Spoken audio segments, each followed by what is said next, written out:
Hello, c'est HR, ton chroniqueur. Alors ça y est, je viens de terminer sur Paramount+, le dernier spin-off de la série The Walking Dead. Bien évidemment, je veux te parler de la série The Ones Who Live.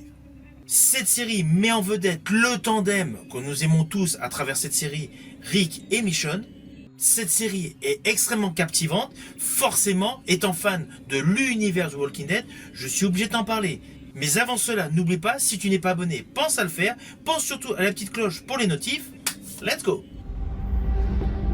I tried to get away. Please know I tried. I tried, but I failed. Just know, I love you. Alors tout d'abord, sachez que cette série, donc dérivée de l'univers The Walking Dead, mais qui est réellement donc une suite à la série The Walking Dead qui s'étend sur plus d'une décennie, a beau être dans la continuité, mais est radicalement différente en termes de conception. Alors oui, tous les thèmes exploités jadis dans la série The Walking Dead sont bien évidemment utilisés, mais cette série est davantage concentrée sur les retrouvailles de Michonne et de Rick. Rick qu'on avait perdu de vue depuis plusieurs années, plus précisément depuis la fameuse explosion du pont. Alors tout d'abord, sachez que cette série, vous pouvez la découvrir sur Paramount+. Aux États-Unis, ils ont eu la possibilité de la voir un petit peu avant nous sur AMC+, à partir du 25 février 2024. Alors sur le fond, l'histoire est assez simple. Nous avons donc Michonne qui retrouve Rick. Je rajouterai un Rick complètement métamorphosé, un Rick complètement modifié, mais peut-être qu'en apparence. Ça, vous le découvrez au fur et à mesure du déroulé de l'histoire, par vous-même en regardant ces épisodes.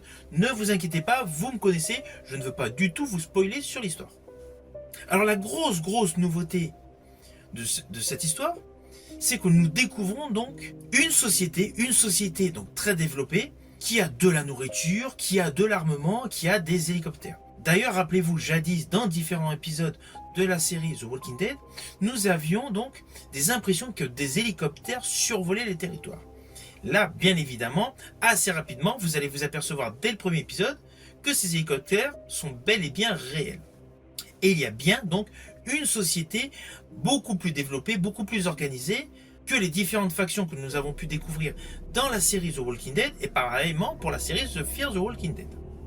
De ce fait, dès le début de cette nouvelle série, nous avons un réel contraste. Nous découvrons donc Rick dans ce monde ultra développé, bien sécurisé, avec des vivres à volonté et de l'armement dernier cri.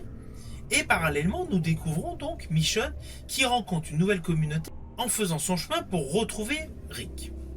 Alors je vous rassure, l'histoire ne traîne pas du tout en longueur. Assez rapidement, donc, le fameux couple va se rejoindre, va se retrouver. Mais c'est là qu'une nouvelle histoire va se déclencher. Car il y a le gros souci de cette communauté, l'ARC. L'ARC, vous allez la voir, cette communauté, c'est une communauté assez directive, on va dire totalitaire. Et nous retrouvons justement Terry O'Quinn dans le rôle d'un chef très particulier, très cinglant. Terry O'Quinn qui fut jadis un personnage emblématique de la série Lost. D'ailleurs, Terry O'Quinn a aussi une belle filmographie. Il a joué au cinéma sur plusieurs décennies. Et il y avait un film que j'avais particulièrement affectionné avec lui. C'était Le Beau-Père. Morrison isn't his real name. What is it? God knows, we don't. His personal history was falsified. His prints were untraceable. It was possible Morrison had done it before. Où là, il démontrait un jeu d'acteur très angoissant. Composition qu'il reprend dans cette série. Alors c'est comme tout le reste du casting. Le casting de cette série est top. Tous les interprètes sont à fond dans leur rôle et jouent extrêmement bien. Alors je ne veux pas vous détailler plus par rapport à l'histoire, mais il y a un personnage féminin qui joue parfaitement bien. Je rajouterai que chaque plan séquence, que le jeu avec les couleurs, les contrastes, les effets visuels, certes il y en a, l'exploitation totale des décors est digne d'un grand film. Cette série en fait aurait pu passer directement à la case cinéma. Les 6 épisodes sont conçus comme un film. On a vraiment gagné en qualité. Alors honnêtement, sur le fond, j'avais un peu peur, voilà, qu'on joue un petit peu avec cette série sur les retrouvailles de Rick, donc le personnage emblématique de la série, donc The Walking Dead, et de Michonne. Eh bien non, la série est bonne. Alors, je ne vous dis pas ça parce que je suis fan de l'univers Walking Dead, mais cette série est au-dessus des autres spin-offs. Alors Beyond The Walking Dead, je n'ai pas du tout adhéré, je n'ai pas du tout aimé cette série. J'avais trouvé correcte la série Daryl, j'avais apprécié un peu plus la série Dead City, et un peu plus forcément la longue série, le long spin-off Fear the Walking Dead. Mais là, The One Who Live est au-dessus. Nous retrouvons enfin l'essence même de The Walking Dead. Alors oui, vous avez trouvé des zombies, avec d'ailleurs des innovations techniques. Il y a des zombies donc en pierre, voilà. Bref, il y a beaucoup d'innovations en termes de zombies, ce qui était déjà un peu le cas dans la dernière saison de Fear the Walking Dead. Avec les zombies, donc avec les algues, etc. et le pétrole. Là, nous avons donc des zombies durcis, donc qui sont comme de la pierre. Ça, c'est une innovation scénaristique. Vous allez retrouver bien évidemment le côté gore. Je rajouterai même que l'effet gore est davantage plus travaillé qu'à l'accoutumée. Alors oui, il y a un effet de CGI, c'est évident. Le make-up est là, tout ce qui est VFX, FX est là. Je pense notamment à une scène gore, donc où il y a un zombie qui se fait couper donc la moitié de la tête. L'effet est extrêmement visuel, comme d'autres zombies qui se retrouvent de portillons, comme il y a à l'entrée des métros. Donc sa chair se découpe par les lamelles du portillon. C'est extrêmement bien fait. Voilà, il y a un côté donc jouissif sur le côté horrifique qui se dégage dans cette série. Mais ce qui a été mis en exergue, c'est l'émotion. L'émotion est du début jusqu'à la fin. D'ailleurs, à l'épisode 4, on est davantage concentré donc sur les personnages Rick et Michonne. Il y a énormément de dialogues entre eux. Ils sont dans un appartement assez classique, enfin bon bref, là on ne joue pas trop sur le décor, il y a des petits détails rigolos, mais bon. Toutes les lignes de dialogue sont extrêmement travaillées, extrêmement édulcorées entre ces deux personnages qui peuvent enfin avoir une réelle discussion. Surtout que n'oublions pas, Rick a raté beaucoup de choses depuis le pont. Sa femme Michonne, elle était enceinte. De ce fait, il ne connaît pas du tout son dernier garçon. Nous l'avons vu au fur et à mesure de l'avancée de l'histoire de The Walking Dead, mais lui, dans l'histoire, ne l'a pas vu. De ce fait, il y a beaucoup de dialogues. Mais c'est extrêmement bien tourné, c'est extrêmement bien travaillé. Ce qui fait que même cet épisode, qui est davantage axé sur ce duo d'acteurs, il n'y a pas de longueur. On reste captivé. On est totalement immergé dans l'histoire. Et pourtant, ce 4e épisode est essentiellement concentré sur eux deux. Mais malgré tout, il n'y a pas de longueur.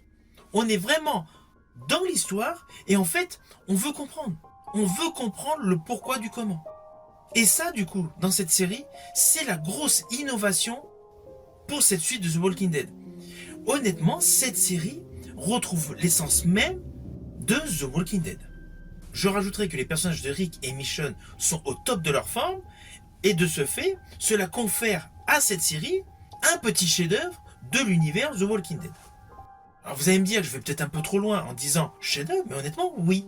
C'est un chef-d'œuvre pour la saga The Walking Dead. Et cela se démontre dès le premier épisode. Dès le début de cette histoire, nous retrouvons Rick avec une attitude, un comportement. Il y a de la narration, mais beaucoup d'éléments d'émotion. On ressent toute la rudesse de la vie qui s'est écoulée au fil des années. Cette série spin-off de The Walking Dead est une claque visuelle, une claque scénaristique. Pour tous les fans de The Walking Dead, c'est indéniable. Cette série est top. À cela s'ajoute, au fur et à mesure que vous allez avancer dans l'histoire, il y a beaucoup de flashbacks, beaucoup donc d'images extraites donc de la saga The Walking Dead. Le fait d'avoir rajouté ces séquences, cela permet donc aux fans, aux aficionados de la saga de retrouver ces points de repère. Et pour les nouveaux qui découvrent cet univers The Walking Dead, cela leur permet de comprendre les propos qui sont usités devant eux. Alors oui, concernant les effets visuels, il y a un effet visuel que j'ai particulièrement aimé. À plusieurs moments, donc, au fil des différents épisodes, il y a de l'utilisation d'un certain gaz vert.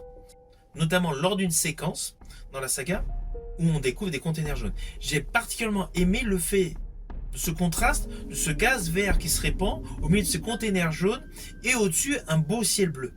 C'est anodin, vous allez me dire, mais c'est un effet visuel qui a un certain cachet. C'est là qu'on s'aperçoit que pour le moindre petit détail, il y a eu un vrai travail sur la photographie. Et du coup, cela rend toute la série spectaculaire.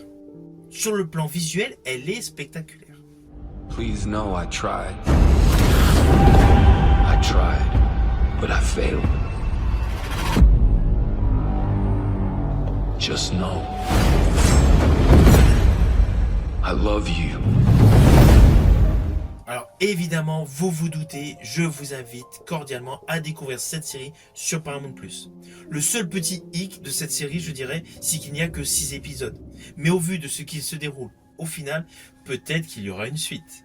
Si tu as aimé ma vidéo, n'oublie pas, petit pouce vers le haut, pense au partage. Quant à moi, je te dis à bientôt pour une prochaine vidéo.